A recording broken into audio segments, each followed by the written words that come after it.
Hello friends, smart study YouTube platform पर आपका स्वागत है। लास्ट टाइम मैंने आपको नेटवर्क या सर्किट से रिलेटेड बहुत सारे टर्म्स बताए थे, जैसे लीनियर क्या होता है, बाईलीनियर क्या होता लीनियर क्या होता है, बाईलीनियर क्या होता है, नोड, जंक्शन, ये सारे टर्म्स मैंने आपको बताए थे। आप सोच रहे होंगे उसका यूज क्या है। तो उनका यूज जब हम सर्किट सॉल्व करेंगे उसमें आता है। तो किसी भी नेटवर्क को सॉल्व करने के लिए हम दो काम करते हैं। पहला होता है डायरेक्ट मेथड,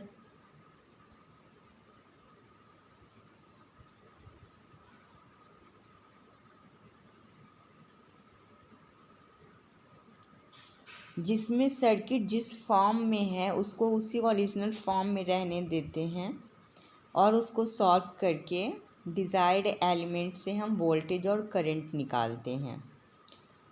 ऐसा हम उस समय कर सकते हैं जब सर्किट सिंपल होता है। दूसरा होता है नेटवर्क रिडक्शन।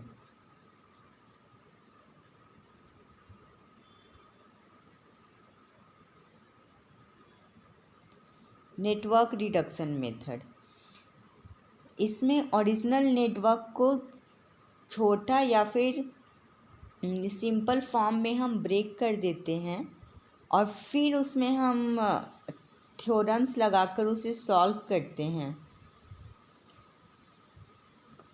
नेटवर्क रिडक्शन का यूज हम कॉम्प्लेक्स सर्किट के लिए यूज करते हैं। तो चलिए पहले बात करते हैं डायरेक्ट मेथड क्या होता है। Direct method, Maxwell's mesh current method, ये सर्किट को सॉल्व करने का डायरेक्ट मेथड है। इस मेथड में हम केवीएल अप्लाई करके मेश इक्वेशन निकालते हैं और ये मेश इक्वेशन ब्रांच करंट के टर्म में ना लिखकर मेश करंट के टर्म में लिखा जाता है। केवीएल आपको याद है, किरचॉफ्स वोल्टेज लॉ, ये इसी से डिराइव हुआ है। लेकिन केवीएल में क्या था, हम ब्रांच करंट लेते थे।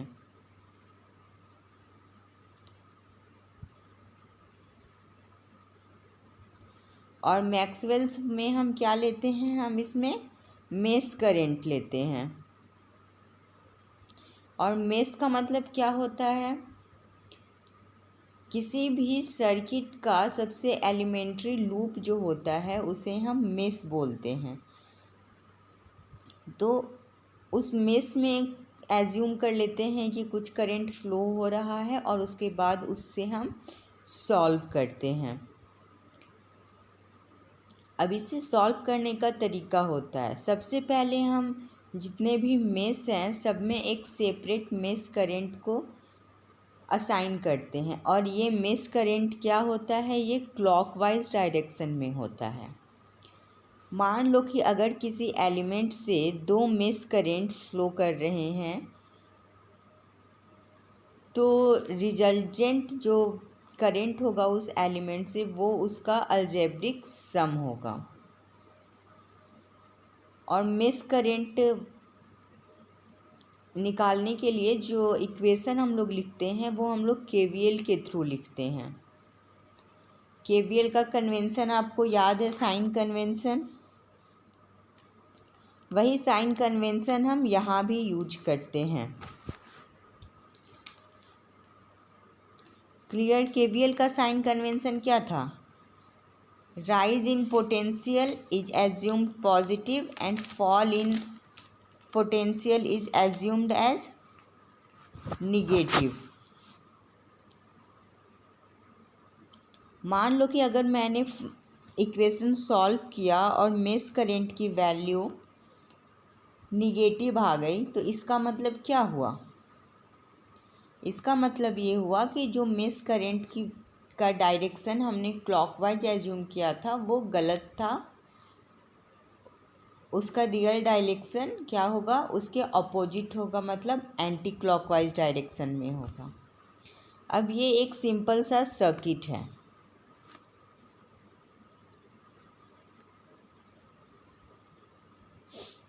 इसमें हम क्या देख रहे हैं, दो सोर्स है E1 E2, R1 R2 R3 3 resistances हैं और दो मेश है A B C D B। अब इसमें हम क्या करेंगे, दोनों लूप में सबसे पहले हम क्लॉकवाइज डायरेक्शन में करंट एज्यूम करेंगे I1 और इसमें एज्यूम किया I2। अब इस मेश में KVL अप्लाई करेंगे। KVL अप्लाई करके इसका इक्वेशन लिख लेंगे। इसका इक्वेशन क्या होगा, minus I1 R1 minus I1 minus I2 R2 plus E1 equal to 0। और इसको सॉल्व करेंगे तो क्या आएगा, E1 equal to I1 R1 plus R2 minus I2 R2। ये इस मेश करंट का इक्वेशन आ गया। अब इस मेश करंट का इक्वेशन क्या लिखेंगे, minus I2 R3 minus E2 minus I2 minus I1 into R2 equal to 0। और इसको भी अरेंज करके हम E2 के फॉर्म में क्या लिख देंगे, E2 equal to I1 R2 minus I2 R2 plus R3। Clear. अब E1 और E2 का वैल्यू हमें मालूम है, R1 R2 R3 इनका वैल्यू भी मालूम है। तो बचा क्या, मेश करंट I1 और I2। तो ये दोनों इक्वेशन को सॉल्व करेंगे, two equations and two unknown, we can find I1 and I2।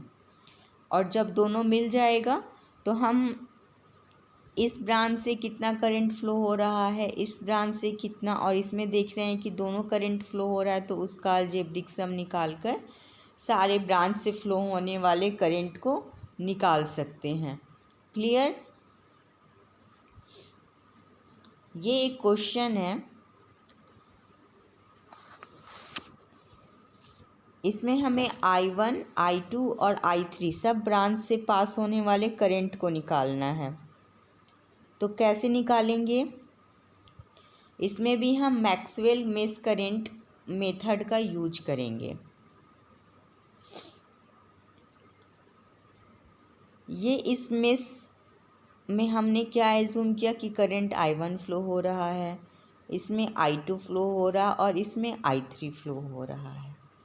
अब इसके अकॉर्डिंग हम 3 मेश इक्वेशन लिखेंगे KVL का यूज करके। तो सबसे पहले इसकी बात करते हैं।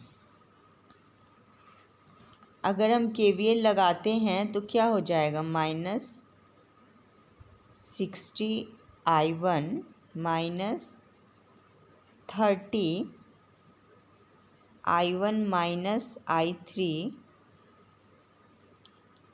Minus 50 I1 minus I2 minus 20 plus 100 equal to 0। और जब इस इक्वेशन को हम सॉल्व करेंगे तो हमें सिंप्लीफाइड फॉर्म क्या मिल जाएगा, 14 I1 minus 5 I2 minus 3 I3 equal to 8। ठीक है, एक इक्वेशन ये हो गया। अब हम इस लूप में लगाते हैं।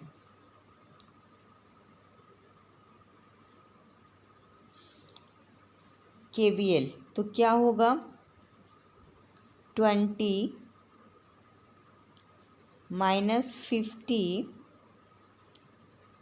I2 minus I1 minus 40 I2 minus I3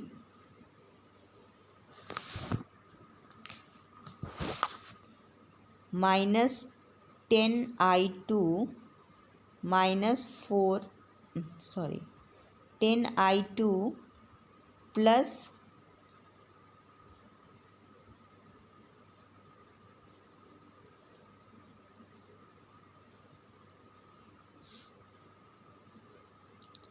50 equal to 0।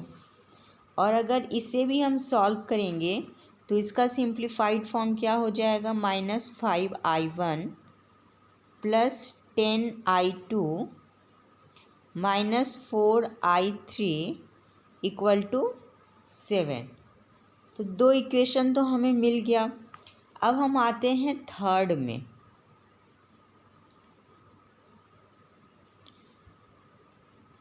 KVL apply करेंगे, I3 करंट फ्लो हो रहा है, तो क्या हो जाएगा, -20I3 minus 40I3 minus I2 minus 30I3 minus I1 equal to 0।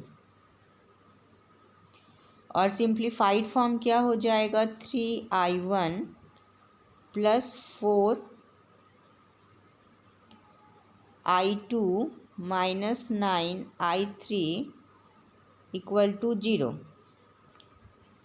3 equation आ गया, I1 I2 I3 3 अननोन्स आ गए।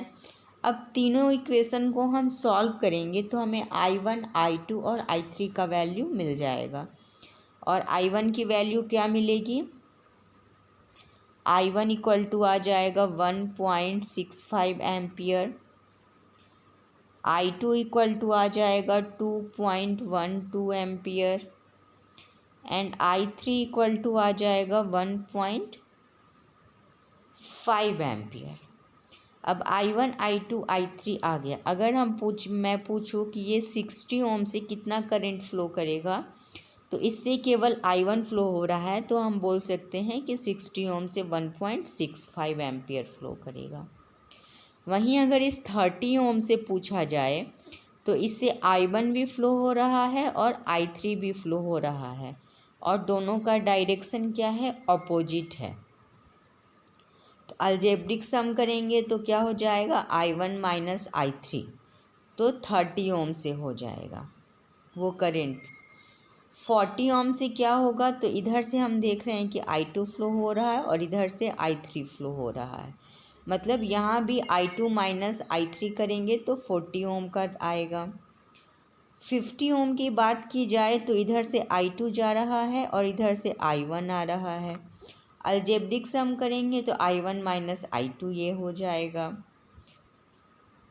10 ओम से अगर बात करें तो इससे केवल I2 फ्लो हो रहा है, तो ये I2 की वैल्यू की सेम रहेगी करंट की 2.12 एम्पियर। सिमिलरली 20 ओम से केवल I3 जा रहा है, तो इससे भी करंट की वैल्यू 1.5 एम्पियर होगी।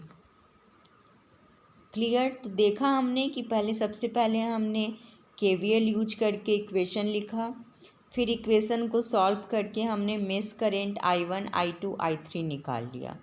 फिर हम देख रहे हैं कि कोई भी जो रेजिस्टेंस है उससे कौन सा करंट फ्लो हो रहा है।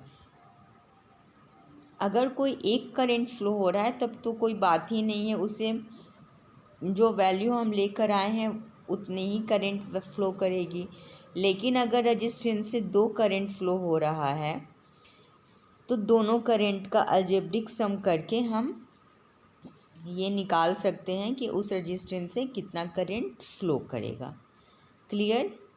ये हो गया मैक्सवेल मेश करंट मेथड। अब मेश करंट क्यों, क्योंकि हम यहाँ करंट जो एज्यूम कर रहे हैं ये हम एक मेश का एज्यूम कर रहे हैं। और यहीं अगर मान लो कि हमने यहाँ पे मेश करंट क्लॉकवाइज एज्यूम किया है और ये I2 की वैल्यू आ जाए -3 एम्पियर, इसका मतलब हमारा एजम्पशन गलत है और करंट जो है वो एंटी क्लॉकवाइज डायरेक्शन में होगा। क्लियर। अब बात करते हैं नोडल एनालिसिस की।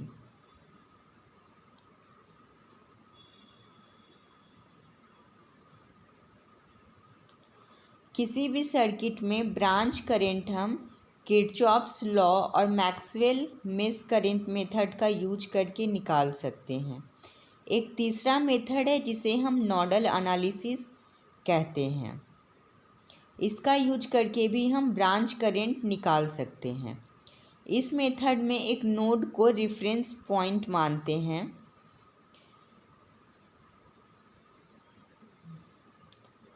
और जो अदर पॉइंट का पोटेंशियल होता है उसे उस रेफरेंस नोड के रिस्पेक्ट में मेज़र करते हैं। किसी भी सर्किट में कुछ वोल्टेज फिक्स होते हैं नोड का, उन्हें हम डिपेंडेंट नोड्स कहते हैं, और जिनका वैल्यू अननोन होता है उसे हम इंडिपेंडेंट नोड्स कहते हैं।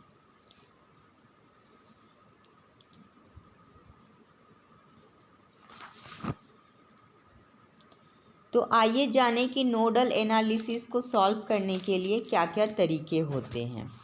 तो सबसे पहले हम क्या करते हैं, सर्किट में एक नोड को हम रेफरेंस नोड, यहाँ ब्रेकर नहीं होगा, सर्किट में एक नोड को हम रेफरेंस नोड मान लेते हैं।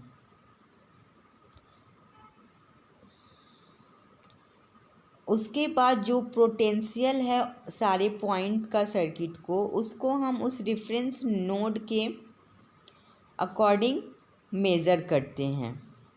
अगर n नोड्स है तो वहाँ पर n-1 वोल्टेज हमें मिलेगा। उसे हम करंट के फॉर्म में इक्वेशन लिख लेते हैं और सॉल्व करके हम वोल्टेज निकाल लेंगे, और जब वोल्टेज निकल जाएगा तो हम इजीली करंट भी, ब्रांच करंट भी निकाल सकते हैं। ठीक है, ये एक सर्किट है सिंपल सा। इसमें क्या क्या दिख रहा है आपको, इसमें 1 2 एनर्जी सोर्सेज दिख रहे हैं, 1 2 3 रेजिस्टेंस दिख रहा है, और ये जो पॉइंट है D, इसे हम रेफरेंस नोड बोलेंगे। हम यहाँ देख रहे हैं कि E1 और E2 की वैल्यू गिवन है, तो ये हो जाएगा क्या, डिपेंडेंट नोड। C और A क्या हो जाएगा, डिपेंडेंट नोड। D को यहाँ मैंने रेफरेंस पॉइंट माना है, और B जो है वो इंडिपेंडेंट नोड होगा। तो यहाँ पर वोल्टेज ड्रॉप क्या होगा, VB हो जाएगा। R2 रेजिस्टेंस के अक्रॉस वोल्टेज ड्रॉप VB हो जाएगा। ठीक है, तो हमें क्या निकालना है, VB अगर हम निकाल लेते हैं कि यहाँ पर कितना वोल्टेज ड्रॉप हो रहा है, तो हम किसी भी ब्रांच में करंट को ईज़िली निकाल सकते हैं। ठीक है, तो सबसे पहले हम बात करते हैं इस नोड B की। B पर हम क्या देख रहे हैं, एक करंट I1 आ रहा है, I2 आ रहा है, I3 आ रहा है और I2 निकल रहा है। तो हम यहाँ कौन सा लॉ लगाएंगे, यहाँ पर हम KCL लगाएंगे, Kirchhoff's current law. Current law क्या बोलता है, incoming current equal to outgoing current. तो KCL हमने लगाया तो क्या हो जाएगा, I2 equal to I1 plus I3, incoming current equal to outgoing current. और अब I1 की वैल्यू क्या हो जाएगी, ओम्स लॉ अगर हम लगाते हैं तो क्या हो जाएगा, E1 minus VB by R1, और I3 का क्या हो जाएगा, E2 minus VB by R3। ठीक है, और ये करंट I2, इससे जो करंट I2 जा रहा है इसकी वैल्यू क्या हो जाएगी, VB बाई R2। अब इन तीन वोल्टेज के टर्म में हमने जो करंट लिखा है उसे हम इस इक्वेशन में लिख देंगे। लिख दिया, तो अब क्या देख रहे हैं कि E1 की वैल्यू, E2 की वैल्यू, R1 R2 R3 सबकी वैल्यू हमें मालूम है। किसकी नहीं मालूम है, तो केवल VB की नहीं मालूम है। तो एक इक्वेशन, एक अननोन, VB की वैल्यू निकल जाएगी, और जब VB की वैल्यू निकल गई तो VB की वैल्यू हम यहाँ पुट कर देंगे तो I1 निकल जाएगा। VB की वैल्यू हम यहाँ पुट करेंगे तो I3 निकल जाएगा, और VB की वैल्यू हम यहाँ पुट करेंगे तो I2 निकल जाएगा। तो ऐसे भी हम इजली ब्रांच करंट निकाल सकते हैं, और इसको हम नोडल एनालिसिस इसलिए कहते हैं क्योंकि हम यहाँ एक नोड को रेफरेंस पॉइंट मानते हैं। ठीक है,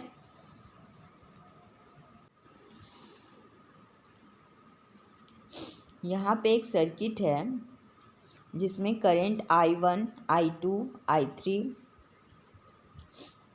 I1, I2, I3, I4 और I5 फ्लो कर रहा है, और हमें सबका वैल्यू निकालना है। तो कैसे निकालेंगे?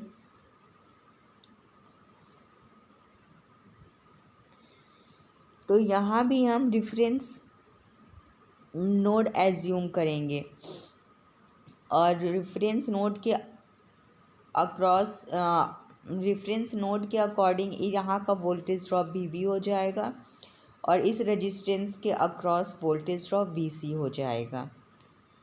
ठीक है, यहाँ B पॉइंट पे हम क्या देख रहे हैं कि I1 इंटर हो रहा है, I3 निकल रहा है और I2 निकल रहा है।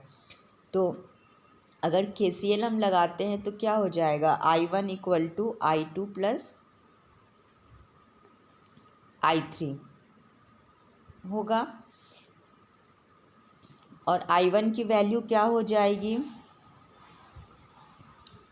E माइनस VB, और E की वैल्यू कितनी है? 100। तो 100 माइनस VB बाई 20, और I2 की वैल्यू कितनी हो जाएगी? VB बाई 10,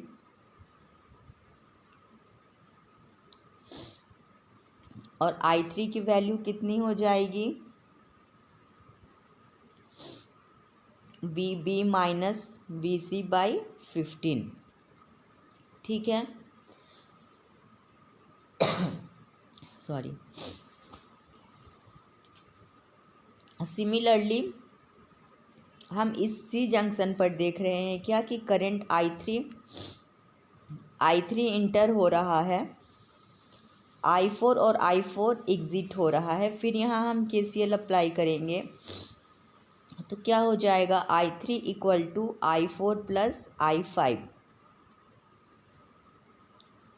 ठीक है, फिर इसे हम वोल्टेज के टर्म में लिखेंगे तो I3 इक्वल टू क्या हो जाएगा? I3 इक्वल टू हो जाएगा VB minus VC by 15। I4 हो जाएगा क्या? VC बाई 10, और ये I5 की वैल्यू हो जाएगी VC प्लस 80 बाई 10। इन तीनों को हम इस इक्वेशन में लिख देंगे और सॉल्व करेंगे तो क्या आ जाएगा? VB minus 4VC equal to 120। ठीक है, VB VC इसमें भी आया, इस इक्वेशन से भी VB और VC आया था इस नोट पर जो हमने अप्लाई किया था। तो दो इक्वेशन, दो अननोन सॉल्व कर लेंगे, और सॉल्व करेंगे तो VB की वैल्यू कितनी आ जाएगी? 15 वोल्ट, और VC की वैल्यू कितनी आ जाएगी? Minus 26.25 volt. इनका वैल्यू हम I1, I2, I3, I4, I5 निकालने में यूज कर सकते हैं। इक्वेशन पता ही है, I1 इक्वल टू क्या था? 100 माइनस VB बाई 20, और VB की वैल्यू हमें मालूम है, बाई 20 कर देंगे I1 निकल जाएगा। I2 की वैल्यू कितनी हो जाएगी? VB बाई 10, VB निकल गया है बाई 10। उसी तरह हम इसमें I3, I4 और I5 की वैल्यू भी निकाल लेंगे। क्लियर है? तो आज हमने मैक्सवेल मेश करंट एनालिसिस और नोडल एनालिसिस देखा। एक में हमने KVL यूज किया, एक में KCL यूज किया। एक में हमने मेश करंट एज्यूम किया और एक में हमने ब्रांच करंट एज्यूम किया और रेफरेंस नोड लेकर उसको वोल्टेज के टर्म में करंट को लिखा। सॉल्व किए दोनों सर्किट को, दोनों इक्वेशंस को, तो हमें ब्रांच करंट मिल गया। ठीक है, ये दोनों मेथड डायरेक्ट मेथड होते हैं।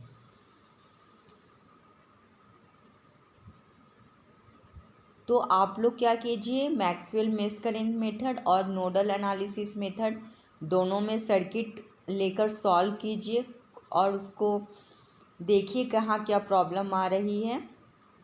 नेक्स्ट डे हम सुपरपोजिशन थ्योरम के बारे में बात करेंगे। तब तक के लिए thank you and have a nice day.